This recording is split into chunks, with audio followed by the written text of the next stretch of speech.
इसी चीज को थोड़ा और आगे इसको और थोड़ा देखते हैं कि कुछ केसेस लेके देखते हैं कि और कहीं कहीं पे कैसे कैसे चेंज करते हैं। ठीक है, सिर्फ लेफ्ट हैंड साइड पे ध्यान दीजिए, राइट हैंड साइड अभी भूल जाइए, सिर्फ लेफ्ट हैंड साइड देखो और एक एक स्टेप ध्यान में दीजिए, कोई दिक्कत नहीं होगा, बिल बहुत आसान है, बस लग रहा है बहुत कुछ लिखा हुआ है। ठीक है, ये वाला तो 31 ही था, अभी जो आप देखें यही 31 था, यही वाला चीज हम फिर से लिख दिए हैं, यही है किरचॉफ लॉ। ठीक है, इसी चीज को लिख दिए हैं। अब क्या किए हैं कि ये वाला जो dt है ना, इसको इधर ले जाएंगे और फिर इंटीग्रेट कर देंगे, तो यही वाला dt इधर आ गया, तो ये cp delta cp into dt, और ये यहाँ पे डेल्टा dh रह गया, दोनों साइड इंटीग्रेट कर दिए। ये वाला इंटीग्रेट हो रहा है, डेल्टा h किसका चाहिए था हमको, डेल्टा h चाहिए था t1 पे, और ये है डेल्टा h t2 पे, तो ये डेल्टा h लोअर लिमिट या अपर लिमिट, और यहाँ पे क्या हो गया, T1 टेम्परेचर से T2 टेम्परेचर जा रहा है, कोई बड़ा बात नहीं है। ये वाला तो बहुत ही सिंपल है, ये क्या हो गया, delta H T2 minus delta H T1, यही तो हमको निकालना है कि अगर दो अलग अलग टेम्परेचर पे आपका डेल्टा एच है, दोनों का डिफरेंस हमको निकालना है।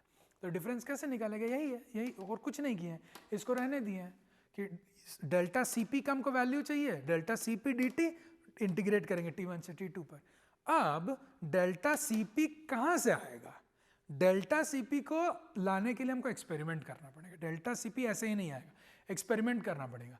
तो एक्सपेरिमेंट जब करते हैं लोग तो कैसे करते हैं कि मान लीजिए टेम्परेचर लिए, टेम्परेचर चेंज करवाते जा रहे हैं किसी एक बॉडी का, उसका हम Cp देखते जा रहे हैं, टेम्परेचर चेंज हीट दे रहे हैं, टेम्परेचर चेंज हो रहा है, Cp देख रहे हैं, इस तरह से हम Cp और टेम्परेचर का एक डेटा पॉइंट आएगा, ये सब डेटा आया। ठीक है, डेटा आने के बाद क्या करेंगे, मैथमेटिकली उसमें हम एक इक्वेशन फिट करेंगे, बस इसी डेटा को एक्सप्लेन करने के लिए हम एक इक्वेशन फिट कर देंगे, तो क्या होगा, एक पॉलिनोमियल आ जाएगा, Cp can be expressed as a function of temperature.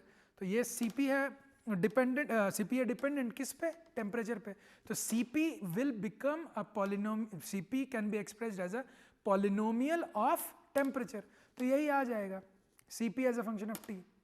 इसको केलर-मायर इक्वेशन बोलते हैं, केलर-मायर फंक्शन या इक्वेशन कुछ इस तरह का बोलते हैं।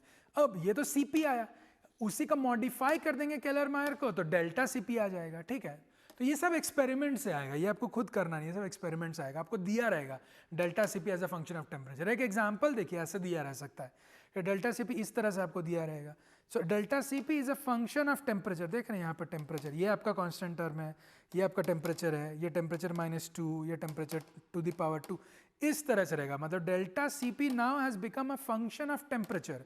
इसी चीज को आप यहाँ पे पुट करके इसको आप इंटीग्रेट कर सकते हैं, कोई दिक्कत नहीं होगा, सिर्फ इंटीग्रेट कर देंगे तो क्या आ जाएगा, आपको इस दोनों के बीच का डिफरेंस आ जाएगा, मैथमेटिक्स है।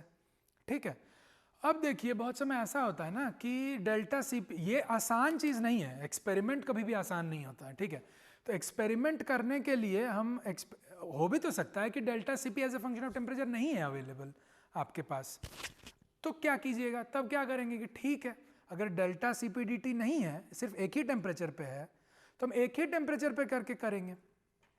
ठीक है, तो डेल्टा Cp ले लेंगे और डेल्टा T, अगर ये दोनों का जो अगर मल्टीप्लिकेशन, अगर डेल्टा T देख लेते हैं कि किसी T2 माइनस T1 हो गया आपका डेल्टा T, और अगर डेल्टा Cp इस दोनों का जो प्रोडक्ट अगर एंथैल्पी से कम होता है, तब आप सिर्फ Cp किसी एक टेम्परेचर का लगा के आप ये निकाल सकते हैं।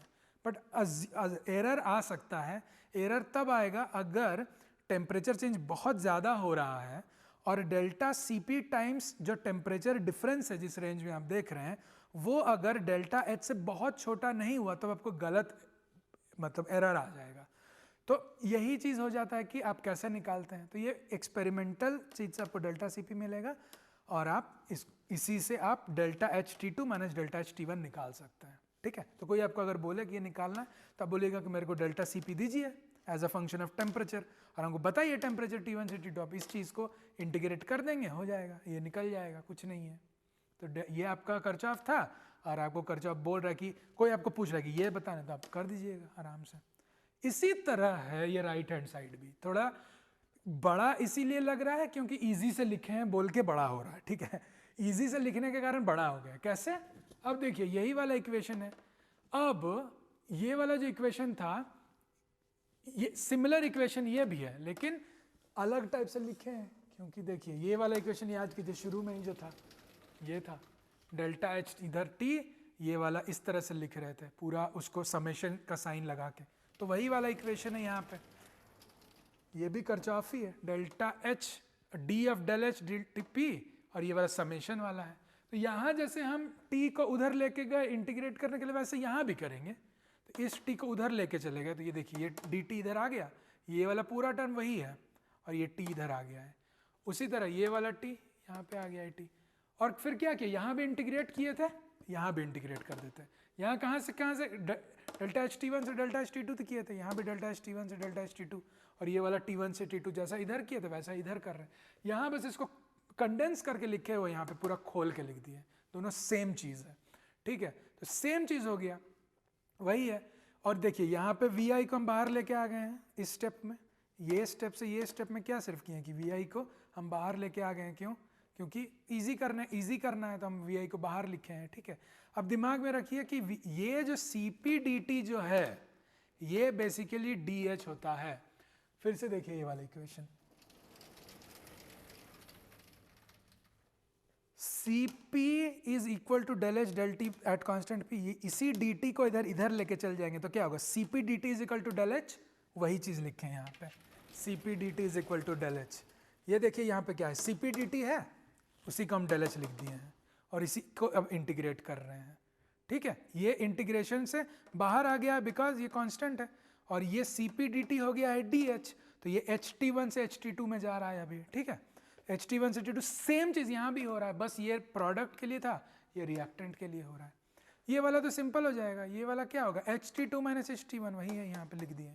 dh को अगर आप dx को अगर इंटीग्रेट करते तो x आता है, तो ये h आया, और ये ht2 माइनस ht1, ये ht2 माइनस ht1, सेम चीज़ यहाँ पे हो रहा है, यहाँ पे प्रोडक्ट है, यहाँ पे रिएक्टेंट है। तो यही है, कुछ है नहीं, मतलब सिंपली ये हम, अगर आपको डेल्टा Cp अगर आपको दिया हुआ इक्वेशन तो आप ये यूज़ कीजिएगा, और अगर नहीं दिया हुआ तो ये यूज़ कीजिएगा।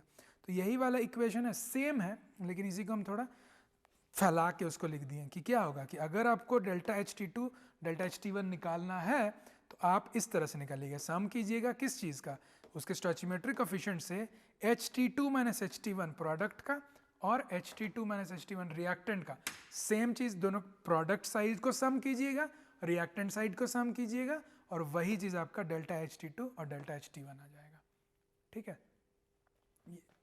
ये 33 होगा वहाँ पे, ठीक है। तो यही है आपका किरचॉफ, ठीक है। इंपॉर्टेंट कॉन्सेप्ट है, बिकॉज ये इंपॉर्टेंट चीज़ है कि दो टेम्परेचर के बीच का enthalpy change, it's very critical.